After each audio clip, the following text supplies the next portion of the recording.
વધુ પડતો મોબાઈલનો ઉપયોગ પણ એક વ્યસન બની જાય છે, જે આપણા શરીર અને મગજને નુકસાન કરે છે. ચાલો જાણીએ.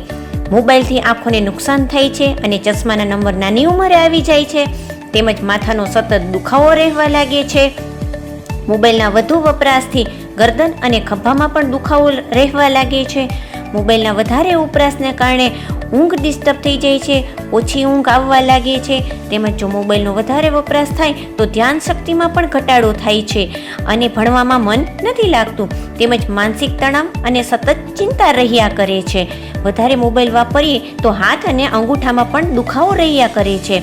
તેમજ શારીરિક હિલચાલમાં ઘટાડો એટલે કે શરીર આળસું બની જાય છે અને વજન વધવાનું જોખમ થાય છે.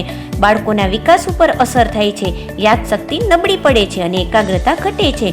મોબાઈલની બેટરી તો ચાર્જ થઈ શકે છે, પણ દિમાગની બેટરી ઘટી જાય તો ચાર્જ નથી થઈ શકતી.